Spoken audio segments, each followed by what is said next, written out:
नमस्कार बच्चों, संस्कृत विद्या चैनल में आपका स्वागत है। आज हम पढ़ेंगे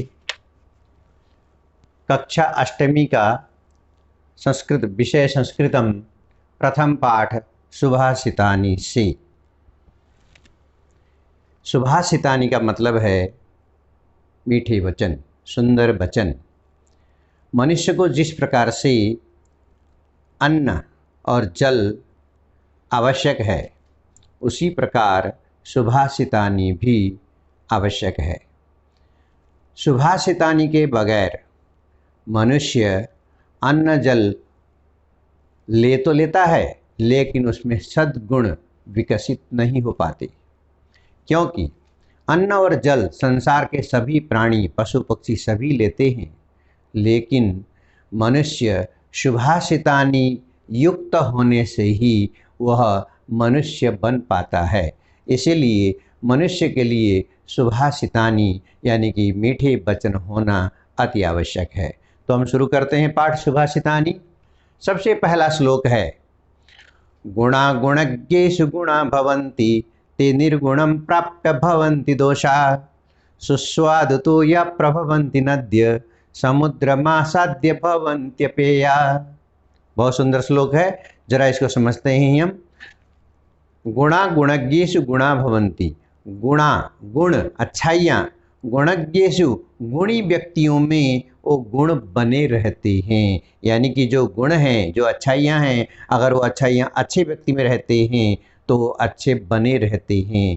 लेकिन निर्गुणम प्राप्य, दुर्गुणी व्यक्ति में, निर्गुण व्यक्ति में वही गुण पहुँच करके निर्गुण बन जाते हैं। जरा देखिए, गुणवान व्यक्ति में गुण गुण ही होते हैं, अर्थात गुणहीन व्यक्ति को प्राप्त करके दोष बन जाते हैं। गुण भी दोष बन जाते हैं जब दोषी व्यक्ति के पास पहुंच जाते हैं। जिस प्रकार नदियां स्वादिष्ट जल से युक्त ही पर्वत से निकलती हैं, नदियां पर्वत से निकलती हैं तो स्वादिष्ट जल से युक्त होती हैं, परंतु जब ये समुद्र में पहुंच जाती हैं तो वही नदी का जल पीने योग्य नहीं होता, वह खारा हो जाता है। इसीलिए जो गुण है वह गुणी व्यक्ति तक जब तक रहता है तब तक वह गुण गुण कहलाता है, और वही गुण जब ऐसे अवगुणी व्यक्ति के पास पहुंच जाता है तो दोष में बदल जाता है। तो यही इसमें बताया है। सुस्वादु तोया, तोया माने जल, सुस्वादु स्वादिष्ट जल, स्वादिष्ट जल प्रभवंती नद्य नदियों में होता है, लेकिन समुद्र मासाद्य समुद्र में पहुंचकर वह भवंती अपेया पीने योग्य नहीं रह जाता है। इसीलिए हमें गुणों के साथ रहना चाहिए और अवगुणों को हमेशा के लिए त्याग देना चाहिए। अब हम दूसरे श्लोक की ओर बढ़ते हैं।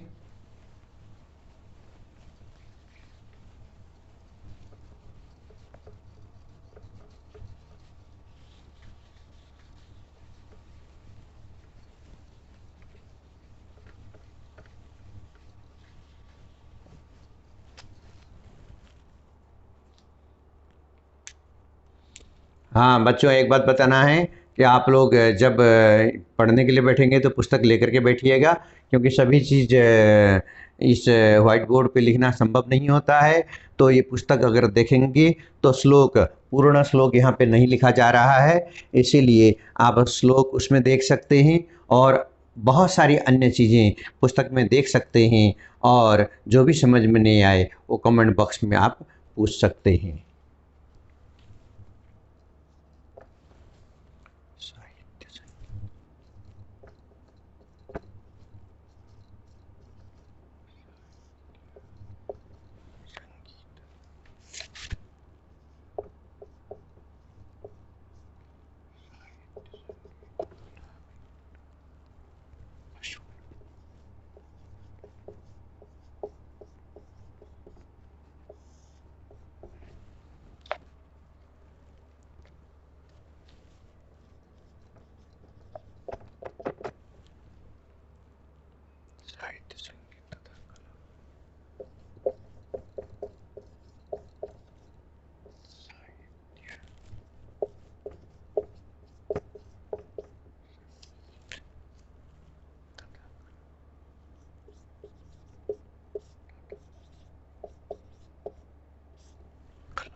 हाँ, जरा ध्यान देंगे। दूसरा श्लोक है, उसको मैं पढ़ता हूँ, फिर अर्थ बताऊंगा। साहित्य संगीत कला विहीन, पुस्तक की ओर ध्यान दीजिए। साहित्य संगीत कला विहीन, साक्षात पशु पुच्छ विषाणहीन, तृणम न खादन्नपि जीवमान, तद्भागधेयम परमं पशूनाम। अर्थ देखिए, साहित्य, साहित्य माने लिटरेचर, कोई भी लिटरेचर, किसी भी भाषा का, हिंदी, संस्कृत, इंग्लिश तथा अन्य कोई भी भाषा का जो लिटरेचर है, साहित्य है, ज्ञान है। संगीत, संगीत आदि, वाद्य नृत्य सभी आ जाते हैं संगीत में। तथा कला कौशल, किसी भी प्रकार की कला, आर्ट वगैरह इत्यादि कुशलता से शून्य व्यक्ति, जिनमें ये सब कुछ भी नहीं है, ऐसा व्यक्ति वास्तव में पूंछ व सींग से रहित पशु है। पूंछ व सींग, ऐसा पशु है जिसके पास, ऐसा पशु है जिसके पास न तो पूंछ है और न सींग है, ऐसा वह पशु है। यानी उसे मानव पशु हम कह सकते हैं। देखने सुनने में मानव जैसा है, लेकिन उसके पास ये कोई भी चीज़ें जब नहीं है तो वह पशु ही है। जो घास न खाता हुआ, ऐसा पशु घास नहीं खाता है, फिर भी वो पशु के ही समान है, जीवित रहता है। घास ना खा करके, यानी कि अन्न खा करके भी वह पशु बना रहता है। यह उन पशुओं का अत्यधिक सौभाग्य है। यह ऐसा सौभाग्य है उस पशु का जो, जिस पशु को घास खाने की आवश्यकता नहीं होती, अन्न खा करके ही वह पशुवत जीवन बिता रहा होता है। इस प्रकार से साहित्य, संगीत और कला इत्यादि में से मनुष्य को, हर किसी को कुछ न कुछ जीवन में करना चाहिए, जानना चाहिए। अगर किसी भी प्रकार का ज्ञान, कोई कला, कोई कौशल इत्यादि नहीं है तो वह पशुतुल्य माना जाता है। अतः हमें हमें कुछ न कुछ, किसी भी प्रकार का ज्ञान हमें हासिल होना चाहिए, प्राप्त होना चाहिए। किसी भी एक क्षेत्र में हम आगे बढ़ें जिससे हम इस पशु कहलाने से बचें। इस प्रकार से ये दूसरा श्लोक हुआ।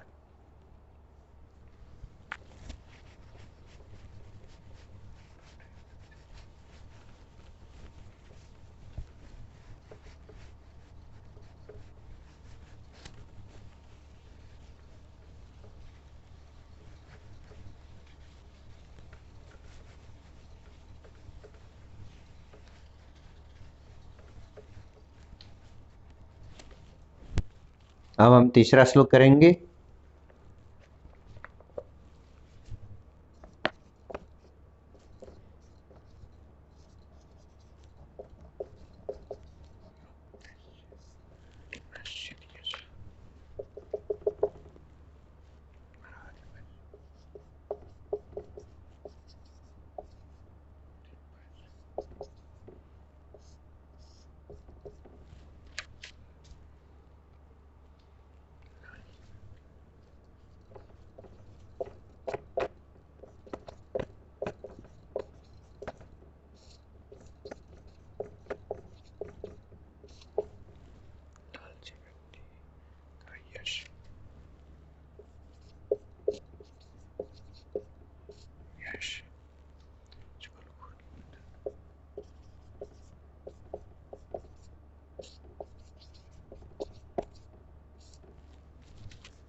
ध्यान दीजिए अब इधर, ये तीसरा श्लोक है सुभाषितानि में से। लुब्धस्य नश्यति यशः पिशुनस्य मैत्री, नष्टक्रियस्य कुलमर्थपरस्य धर्म, विद्याफलं व्यसनिनः कृपणस्य सौख्यं, राज्यं प्रमत्त सचिवस्य नराधिपस्य। लुब्धस्य नश्यति यशः, लोभी व्यक्ति, लालची व्यक्ति का यश नष्ट हो जाता है। यश माने उसका बड़प्पन, उसकी बड़ाई, उसकी कीर्ति, उसकी अच्छाइयाँ। लोभी व्यक्ति यह सब उसका यश नष्ट कर देता है। लोभधस्य नश्य पिशुनश्य मैत्री, पिशुन माने चुगलखोर, चुगलखोर की मित्रता समाप्त हो जाती है। अपने मित्र की जब चुगलखोरी करने लग जाता है तो उसकी मित्रता समाप्त हो जाती है। नष्टक्रियस्य कुलम, नष्टक्रिय माने जैसे कर्म नष्ट हो गए हैं। अकर्मण्य, जो कुछ करना नहीं चाहता है, कोई काम नहीं करता है, बैठे बैठे खाता पीता रहता है और किसी काम में मन नहीं लगाता, उसको कहते हैं नष्टक्रिय। नष्टक्रिय का कुल नष्ट हो जाता है, उसका कुल, उसका खानदान, क्योंकि कोई काम नहीं करेंगे तो धीरे धीरे क्या होगा, खानदान में जो भी उपलब्धियां होगी धीरे धीरे वो नष्ट होंगी और एक दिन समाप्ति की ओर जाएंगी। अकर्मण्यता व्यक्ति को विनाश पर ले जाती है।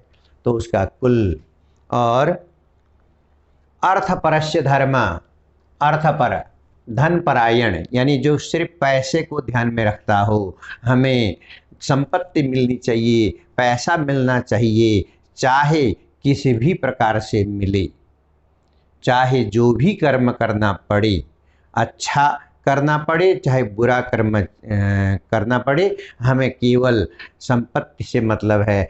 ऐसा रखने वाले का धर्म नष्ट हो जाता है, उसकी ईमान समाप्त हो जाती है।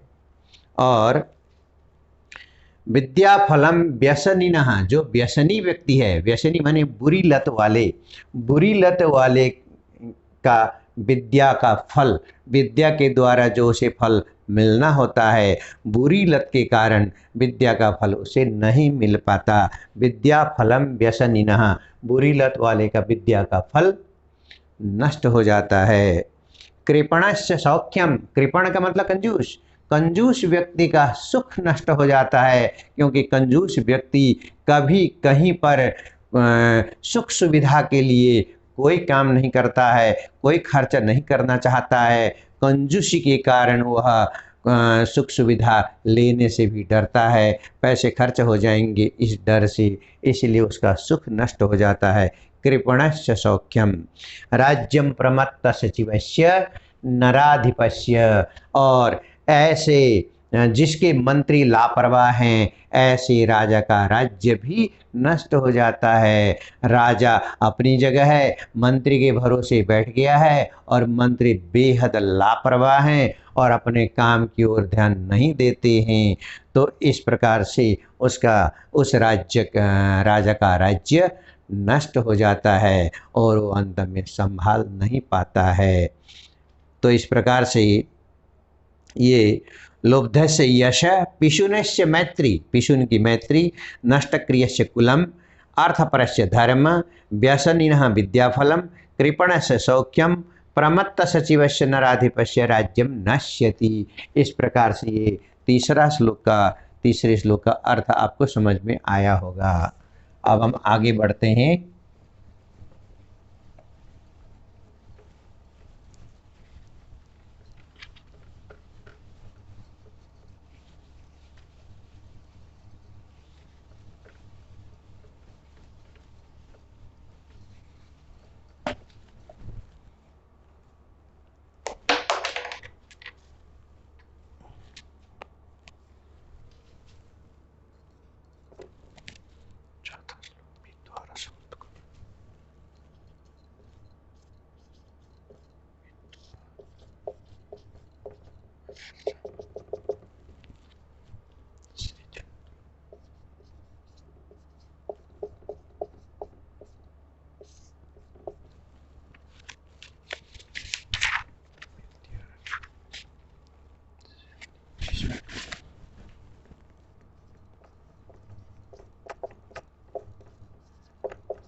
एक समान से सुनकर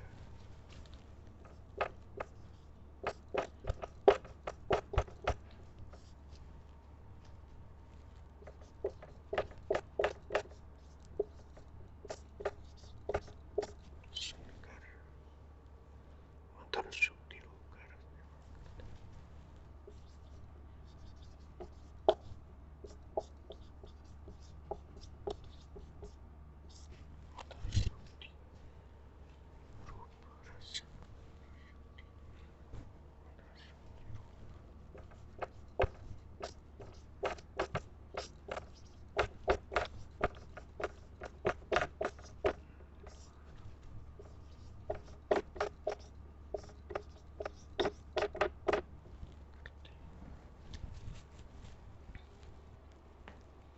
जी। यह चौथा श्लोक। पीत्वा रसं तु कटुकं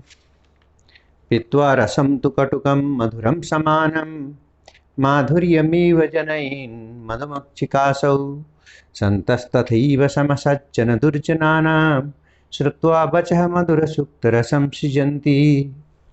पीत्वा रसं तु कटुकं मधुरं समानं। जिस प्रकार यह मधुमक्खी, यहाँ पर मधुमक्खी से तुलना की जा रही है, जिस प्रकार यह मधुमक्खी कड़वे तथा अथवा मधुर रस को समान रूप से पीकर, मधुमक्खी कड़वा और मधुर सभी प्रकार के रसों को पी लेती है और पीने के बाद मधुर रस ही उत्पन्न करती है। शहद के रूप में वह मधुर रस, मीठा रस ही उत्पन्न करती है। जब वो ग्रहण करती है तो मधुर और कड़वा सभी प्रकार का रस लेती है, लेकिन जब वह उत्पन्न करती है तो केवल मधुर रस ही उत्पन्न करती है। उसी प्रकार संतस तथैव समसज्जन दुर्जनानां, संतः उसी प्रकार से, तथैव बने उसी प्रकार से, समसज्जन दुर्जनानां, सज्जन और दुर्जन लोगों के वचन को एक समान सुनकर, सज्जन के भी वचन सुनते हैं और दुर्जन के भी वचन सुनते हैं, दोनों के वचन को सुनने के बाद एक समान सुनकर मधुर सुक्ति रूप रस का निर्माण करते हैं, यानी कि मीठा रस ही उत्पन्न करते हैं। यानी कि एक तरफ मधुमक्खी दोनों प्रकार के मीठा और कड़वे रस को लेकर के मधुर रस ही उत्पन्न करती है, उसी प्रकार से संत लोग भी सज्जन और दुर्जन दोनों प्रकार के, दोनों लोगों के रस को लेकर के उनसे विचार विमर्श करके हमेशा मधुर सुक्ति यानी कि शुभ वचन, अच्छे वचन, लाभकारी वचन, समाज के लिए उपयोगी वचन का ही निर्माण करते हैं। इस प्रकार से हमें उन सज्जनों की, उन संतों की अच्छाइयों पर हमें गर्व करना चाहिए और उनकी अच्छी बातों को हमें अपनाना चाहिए। इस प्रकार से यह चौथा श्लोक समाप्त हुआ।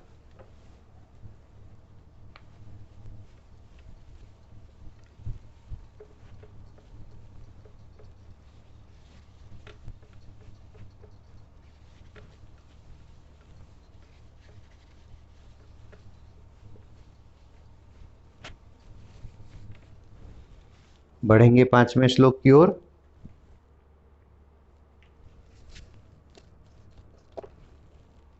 ध्याय पौरुषम।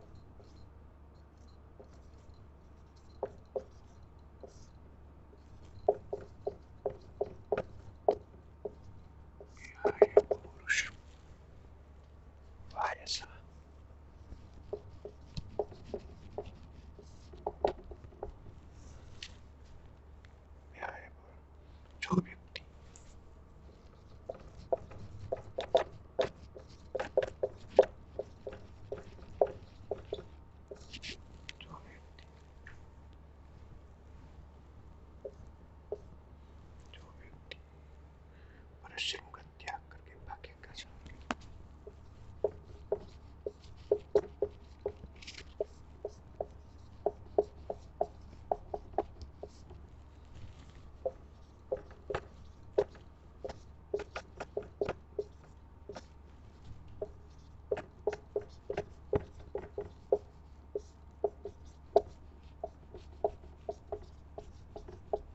लेता है, उसके सिर पर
यहाँ ध्यान देंगे 5वें श्लोक पर।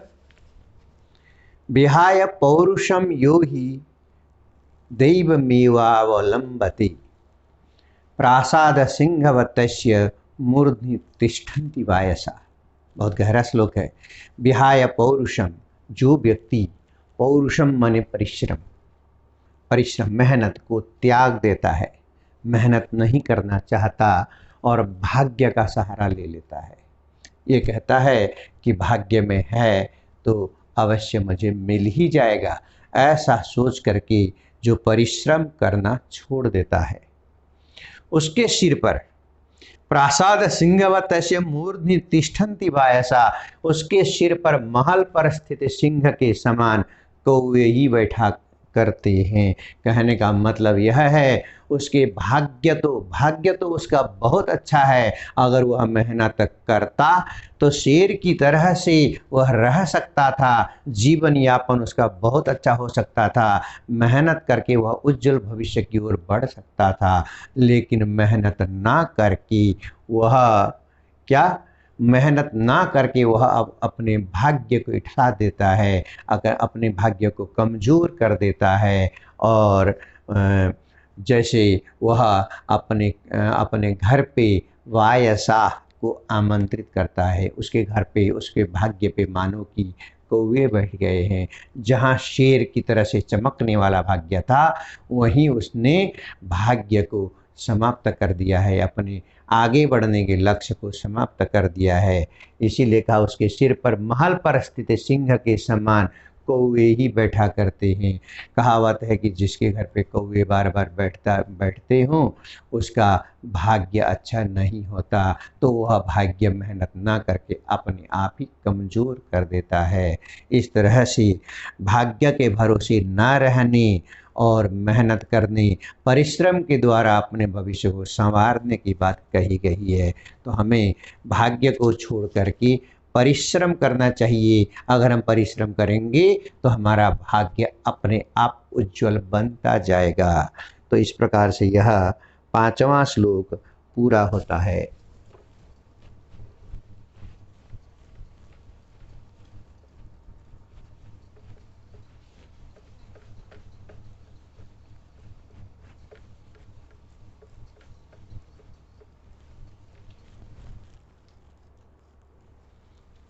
छठा श्लोक।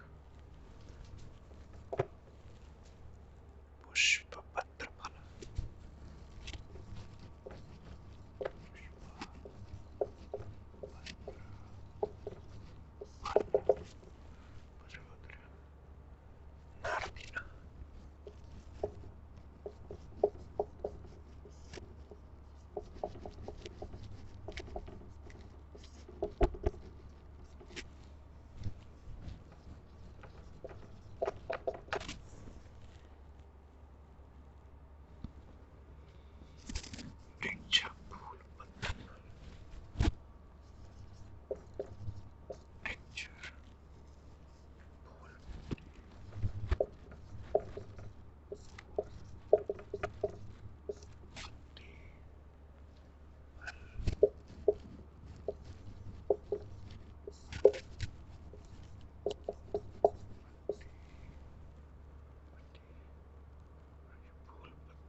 ध्यान देंगे इस पर। ये वृक्षों को लेकर के कहा जा रहा है, पुष्प पत्र फल छाया मूल वल्कल दारुभी, पुष्प पत्र फल छाया मूल वल्कल दारुभी, धन्य महिरुहा येषम विमुखा यान्ति नार्थिनः। यानी कि महिरुहा पुष्प पत्र फल छाया मूल दल वल्कल दारुभी धन्य संति। महिरुहा मने वृक्ष, फूल, पत्ते, फल, छाया तथा लकड़ियों के द्वारा धन्य हैं, समाज में वो धन्य हैं, क्योंकि इतनी सारी चीज़ें उन वृक्षों के पास है। धन्य महिरुहा येषाम विमुखा यान्ति नार्थिनः, जिनके याचक कभी खाली हाथ नहीं जाते, यानी कि जो वृक्ष के पास याचना के लिए कुछ प्राप्त करने के उद्देश्य से आते हैं, उन अर्थियों को यानी कि उन याचकों को कभी वृक्ष खाली हाथ नहीं लौटाता है। जिसे फूल चाहिए, जिसको पत्ते चाहिए, फल चाहिए, या छाया या लकड़ी जो भी चाहिए, पेड़ के पास अगर जा कर के वो मांगता है तो पेड़ उसे अवश्य देता है। आज तक कोई व्यक्ति पेड़ के पास जा कर के खाली नहीं लौटा है। तो इतना सुंदर यह पेड़ का उपकार का कार्य है। हमें भी उपकार के क्षेत्र में कुछ न कुछ करने का प्रयास करना चाहिए।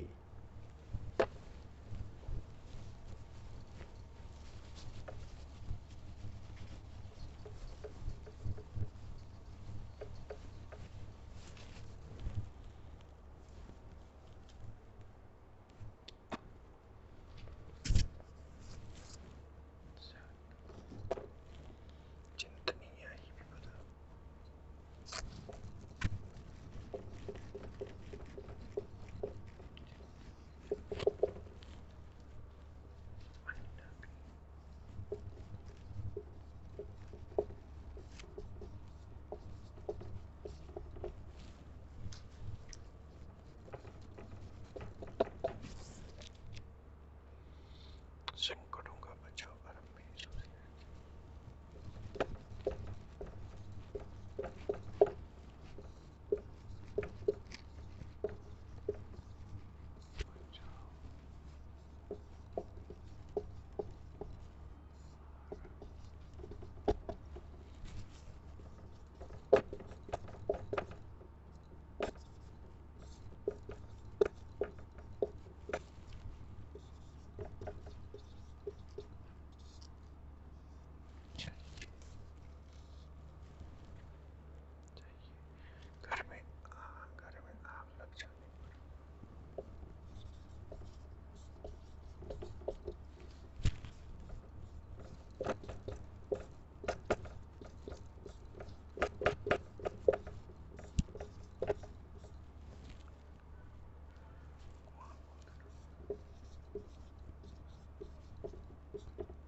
ये 7वां और अंतिम श्लोक है। चिंतनीया हि विपदाम आदावेव प्रतिक्रिया, नकूप खननम युक्तम प्रदीप्ते बनहीना गृहे। मतलब है चिंतनीया ही विपदाम, विपत्ति को यानी संकट को हमें बचाव का आरंभ पहले ही सोच लेना चाहिए। संकट आने वाला है, संकट आ सकते हैं, तो उससे बचाव हमारा कैसे होगा वह हमें पहले ही सोच लेना चाहिए। आदौ एव, आदाव एव, आदौ एव, हमें शुरू में ही उसकी व्यवस्था कर लेना चाहिए। न कूप खननम युक्तम प्रदीप्ते बनिना गृहे, घर में आग लग जाने पर कुआं खोद करके उस पानी से आग को बुझाएंगे और घर को बचाएंगे, ऐसा सोचना कदापि उचित नहीं। अगर हम घर में आग लग जाने पर कुआं खोदना शुरू करेंगे तो हम उस घर को नहीं बचा पाएंगे। अतः हमें पहले से ही संकट को देख करके संकट आने वाला है तो हमें उसकी व्यवस्था जरूरी कदम उठा लेना चाहिए। तो आज इस पाठ को यहीं पर हम समाप्त करते हैं। अगले प्रकरण पे हम इसका अभ्यास कार्य करेंगे। धन्यवाद।